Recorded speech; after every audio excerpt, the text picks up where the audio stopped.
Let's be realistic. How many brothers in Nigeria, how many churches in Nigeria, how many men of God in Nigeria and worldwide have succeeded or have passed the test of prosperity? Samuel, I don't trust you. Don't let us deceive ourselves. I don't trust anybody until your money comes. How many people start with God? They will call on God. They will fast. They will depend on God. They will pray. 4 a.m. They are on their knees. When money begins to come, they will set alarm. They put on their door, do not disturb. Today they are Caribbean. People that are used to sit in economy, you will see them in business class. Or from business class, they take private jet, they will snapping. And all of you don't have money. If you think that if you don't have money, you are failed. How many people can actually have money and still obey their pastor? How many people can still have money and continue as an usher? You are one usher, then your money came. Boom! Is it enough for you to call them? I will donate 10 chairs. That side, the chairs are bad. I will replace these chairs. But for you to stand and ask people to sit, you cannot. You have failed the test. Most of my friends that were on fire.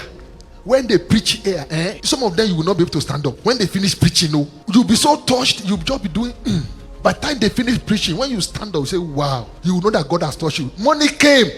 They'll be talking, the Lord is in this place. They are more interested in matching their clothes. They spend most of the time right now in where they do massage. The other day, one of them said, he said, Pastor, do you know why I like to join business class? I said, why? Because I was trying to challenge him. Look, this kind of money you are spending, I'm not against prosperity. By looking at me, you know that I'm doing well, okay?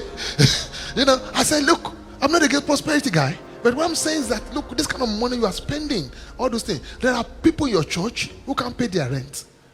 There are people in your church who are not eating well. There are young men who are serving with you who are not sure of their daily meal. Why are you putting this amount of money to airline to fly to the UK for 6 hours? You're going to spend how many? $12,000 to buy a ticket? He told me, Pastor T, you don't know what, no, everything. You meet people. I said, since you have been flying first class, have you ministered to anyone in first class before? That you left your sister and said, can I share Christ with you? You are just doing it for your ego. He said, no, Pastor T, actually, it's the food. Because sometimes I get busy, by the time I'm boarding, I've not eaten for a whole day. So the kind of food they bring is just good. I said, you want to eat that kind of food for $12,000?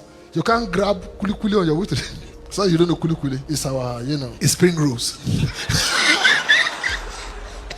How many people can pass the test of prosperity? It's when the rain begins to fall and your land begins to yield. Will your friends be your friend? Can I still call you and say, Samuel, come, and you will come? That's why I say, I don't trust you yet. Your money has not come. You get what I'm saying right now? You have a good church until people begin to prosper. When people begin to have money, nobody obeys anybody again. Because money in its by nature is deceptive. It makes you believe it's God. It believes it can do whatever God can do.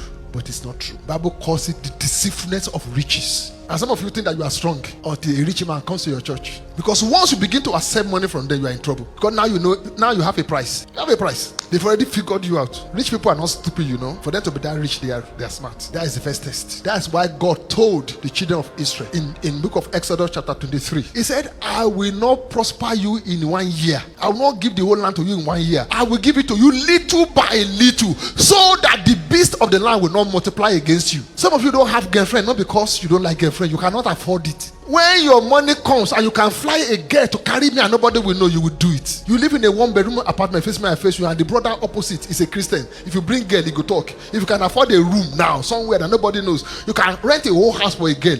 What will you do now?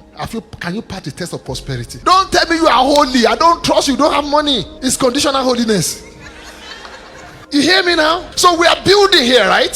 The building must survive the test of prosperity. Some of you just travel where you don't need to travel because you can afford it. And the whole church is depending on you. And they call you say, no, I have to jet out to Los Angeles yesterday. I have a pattern meeting. What's a pattern meeting? I want to go to the nightclub. Test of prosperity. Somebody is doing gra. Rain has not come. When rain begins to fall, can you pass? If God changes your status right now, will your friend be your friend? Yes, now. We believe God for everything now. We believe God for that.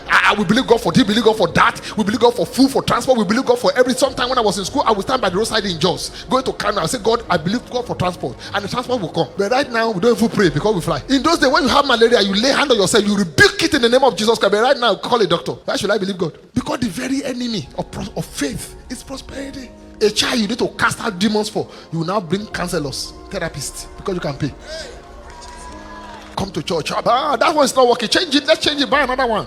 You need to say, Father, in the name of Jesus, if you misbehave. Because when you know your church can only afford one, you will pray. But when you have money, that one's maybe. Change it. We have backup. Okay, transfer to backup. They take light. Shoot a generator. Okay, it has inverter. Everything's sustainable. When you don't have anything, any option, you will raise up your hand. Father, in the name of Jesus, light will not blink. You will believe God that whoever has been chosen by NEPA to go and choose off, it will miss road. And God will honor your faith. Sometimes I've done program before that when we finish, as we are stepping out, they will just take light. Bam! But now, how many do we believe God? The test of finances, the test of the rain. People are your friend. If two of you are at the same level, let them rise, whether they will still be your friend. So then you'll be calling, they won't pick again. They've left you behind in their own imagination. They say somebody says Oli is a good brother. Has he passed the test of finances? How many people marry a lady that they love or they call love, and then money comes, all of a sudden they look at her, she doesn't fit their status anymore. They've not passed the test of money. They are just talking. Leave that one alone. Be to God forevermore.